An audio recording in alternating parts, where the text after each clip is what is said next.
En principio, el título de este video puede sonar un poco extraño y sumamente confuso al ser un término que le he atribuido yo mismo, creo. Por lo tanto, déjenme explicarlo lo mejor posible antes de tan siquiera comenzar con el contexto. En mi apreciación, un parche argumental es una herramienta utilizada para no dañar el presente y futuro de cualquier historia, conservando así gran parte de la continuidad y sentido de esta totalmente intacta. En Dragon Ball han habido este tipo de parches en muchas ocasiones, pero con la llegada de Dragon Ball Super esto se volvió mucho más notorio que antes. El hecho es que hay algunos más o menos notorios que otros, lo cual en ocasiones llega a verse como una opción desesperada por Toriyama para que no se note que a veces nos recuerda puntos muy concretos de su propia historia. Por esas razones, este video donde veremos algunos de los más notorios que se han implementado tanto en Dragon Ball Z como en Dragon Ball Super, que digamos que son los más grandes exponentes de Dragon Ball ahora mismo. Diálogos que al conocerlos nos hicieron levantar una ceja al darnos cuenta de que nos estaban tomando por tontos o realmente nunca le prestamos la suficiente atención a la serie como creíamos. Con eso ya explicado, aquí les presento los 5 parches argumentales más exagerados de Dragon Ball Z y Dragon Ball Super. Comencemos. Número 5. La ilógica regeneración de Cell. La saga de Cell es fácilmente catalogada como una de las mejores sagas de todo Dragon Ball. De hecho, y en su momento llegó a ser la que más hype había generado en cuanto a su desarrollo y sobre su futuro. Aún así, en una saga donde por alguna razón se implementen viajes en el tiempo, el mantener todo bien explicado y con estricta coherencia es de todo menos sencillo. No obstante, del ejemplo que hablamos ahora no trata de viajes en el tiempo, sino de un hecho contradictorio que se origina y concluye en la misma saga. Al ser producto de la combinación de células provenientes de los mejores guerreros, una de las habilidades más notorias de este siempre fue la de regenerarse. Siempre que recibía un daño que para cualquier ser vivo sería devastador y significaría la muerte, para él era algo trivial siempre que tuviera tiempo, ya que podía regenerar partes de su cuerpo como si nada. El hecho es que este termina autodestruyéndose, pero volvería según él gracias a un chip en su cabeza que por más suerte que otra cosa terminaría intacto, provocando que este volviera de la muerte sin consecuencias e incluso más poderoso que antes. ¿Cuál es el problema con esto? Pues que este chip del cual habla se aloja específicamente en su cabeza, haciendo que este fragmento de la historia en el que Goku revienta a Cell con un Kamehameha que desaparecería la parte superior de su cuerpo pierda toda la lógica. Claramente vemos cómo Goku pulveriza completamente esa parte del androide en la que supuestamente se alojaba el chip de regeneración. Entonces, ¿por qué este no termina muriendo definitivamente? Pues esto se mantendría por mucho tiempo como un error argumental sin más, hasta que el mismo Toriyama saldría a respaldarlo diciendo que Cell no había muerto en ese momento, dado que aún quedaba gran parte de su cuerpo completamente intacto. Por lo tanto, la función que este chip ejecutaba ahora la desempeñaría esta parte de su cuerpo para poder regenerarse. Ahora, ¿esto tiene lógica? Sinceramente el que la tenga o no da bastante igual, pero la explicación por lo menos a mí me parece correcta y conserva cierto sentido. Entiendo que en dado caso el chip debería entonces desaparecer, por lo que Cell no debería regenerarse luego de explotar. Sin embargo, el chip como cada parte de su cuerpo funciona en armonía, terminando por regenerarse al ser una parte de su cuerpo. Un ejemplo sumamente curioso sobre este tema. Continuemos.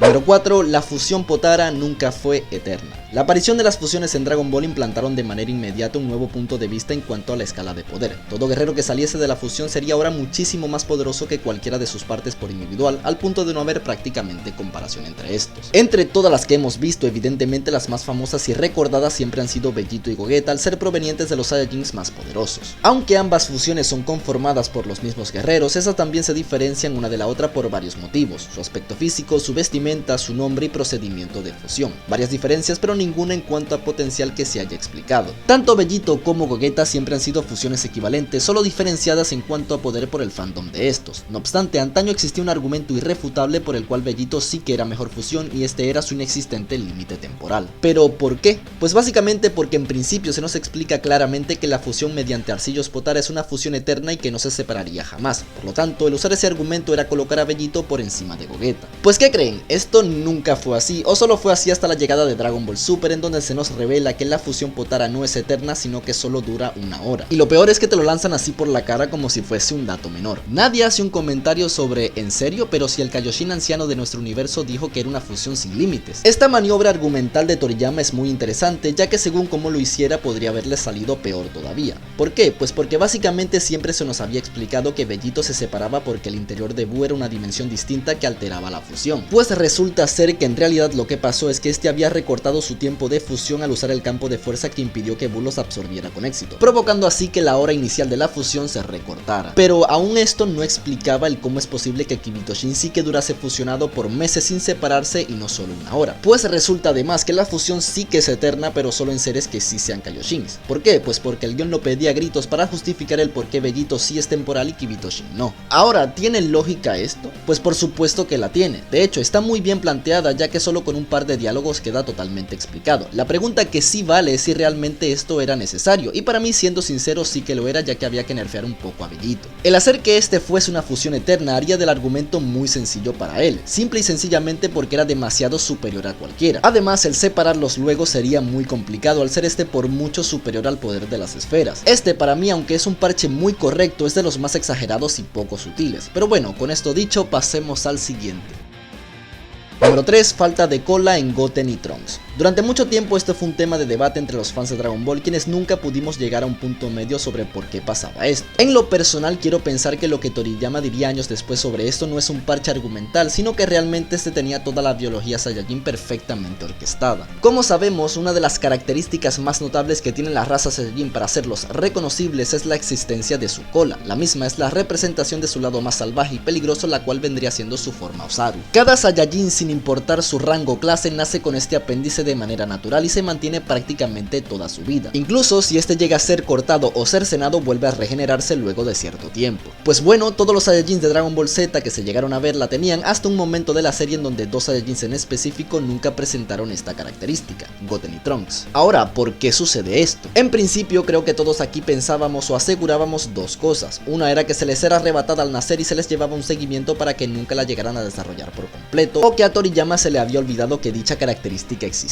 Al final no fue ni una ni la otra, pues la explicación que este aportó fue que estos nunca la tuvieron. Esto se debe básicamente a que su genética es superior completamente a la de sus padres y a la del resto de Saiyajins. Ahora, ¿por qué en el caso de Gohan sí que la tiene o sí que la desarrolló si este también es un híbrido de Saiyajin? Esto se debe a que en aquel momento la evolución de Goku no era la de un Super Saiyajin, la cual alteró su genética haciendo que su último descendiente fuese superior a Gohan, por lo menos en cuanto a potencial inicial. Lo mismo pasa con Trunks al ser el hijo de Vegeta luego de que este se convirtiera en Super Saiyajin. En ese caso, la explicación tiene todo el sentido y lógica del mundo, pues el catalizador de la evolución tan acelerada de estos es el Super Saiyajin en sus padres, lo que significa que probablemente mientras mayor sea el límite alcanzado por estos, mayor será el potencial de sus hijos. De hecho, esta explicación está plasmada en los Saiyajins del universo 6, que tampoco tienen cola al estar más evolucionados que los del universo 7. Ahora la pregunta más interesante está en si estos, si así lo quisieran, podrían recuperar dicha característica Saiyajin, y en lo personal creo que a menos que se lo pidan a las esferas no debería pasar, más que nada porque no es necesario para ellos, a menos que hablemos de la canonización del Super Saiyajin 4, que necesita sí o sí del Osaru dorado.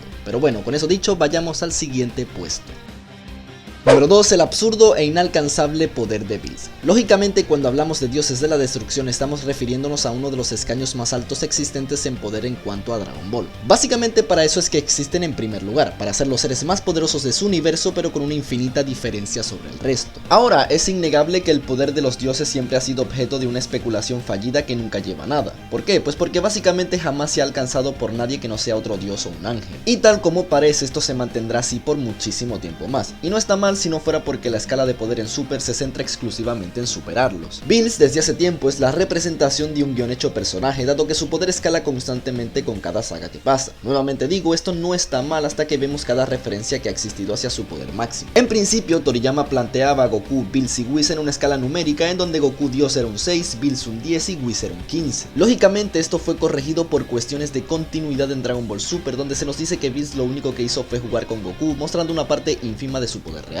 En la saga y película de la resurrección de Freezer se nos dice que Goku y Vegeta con el Super Saiyajin Blue podrían llegar a pelear o estar a nivel de Bills siempre que peleen juntos, lo cual es absolutamente ilógico. Aún a día de hoy, con las versiones super potenciadas del Blue que tienen ambos, no serían ni siquiera una molestia para el dios. Otra referencia a su poder máximo fue al ver la fusión Bellito en la saga de Trunks del futuro, donde el mismo Shin, parte fundamental de la vida de Bills, le comenta a Gowas que estos con el poder del Final Kamehameha podrían ser superior al dios. Otra afirmación errónea que incluso el mismo Toyotaro explicaría luego, atribuyéndolo a una mala interpretación del Kaioshin. Aún así, esto sí que tenía lógica en su momento, o por lo menos era más creíble, porque la escala de Bills seguramente era diferente a la de hoy. Encima hay referencias sobre Jiren, sobre el Ultra Instinto, sobre Gogeta Blue, sobre Broly, hasta sobre el mismo Granola, Gas y Freezer, que hasta el día de hoy seguramente tampoco sean tan poderosos como el dios de la destrucción. Por lo tanto, el poder de este es adaptativo a cualquier saga y personaje que se presente en Super, hasta que el mismo Toriyama opte por ponerle un tope. Que nuevamente digo, no está mal para nada, ya que lógicamente el poder de Bills como dios de la destrucción tiene que ser monstruoso. Lo que sí veo cuestionable es que constantemente se hagan insinuaciones falsas o fallidas hacia su poder máximo. Pero bueno, con eso dicho, vayamos al primer puesto, que curiosamente también le pertenece a Bills.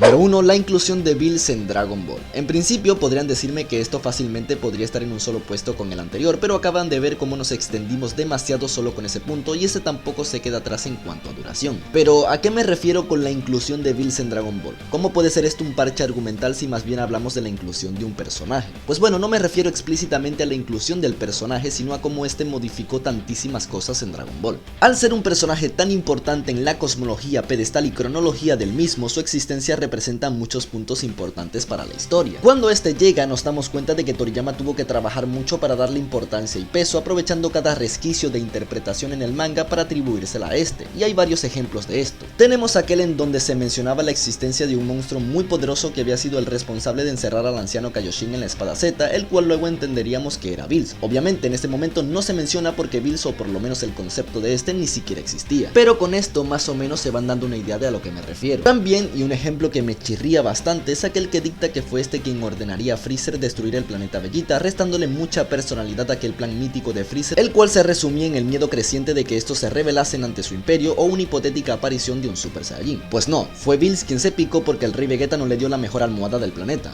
Bastante penoso. Sí, entiendo que esto no modifica que Freezer también tuvo la intención de destruir a los Saiyajin, pero el que Bills de alguna u otra manera influyese en este le resta mucha responsabilidad al emperador. Luego está el que de repente todos lo conozcan, lo cual es lógico hasta que vemos que el mismo Vegeta también lo identifica, pero bueno, tampoco es que influya mucho. El cómo metieron a Bills hasta en la sopa acarreó muchísimos parches argumentales y créanme, los que faltan por venir. Como siempre digo, en un top 5 lógicamente quedan por fuera un montón de ejemplos más, pero esto lo hago por dos razones. Una, para que los videos no se hagan extremadamente largos, que como ven a veces aún pasa, y para que ustedes terminen de completar la lista con ejemplos que quizás yo no haya colocado. Por lo tanto, me gustaría que dejaran sus otros ejemplos en los comentarios. De verdad y como siempre espero que el contenido haya sido de su agrado, y si fue así ya saben que pueden dejar un pulgar arriba. Ya sin más que decir, les ha hablado Dragon Ball News y será hasta una próxima entrega.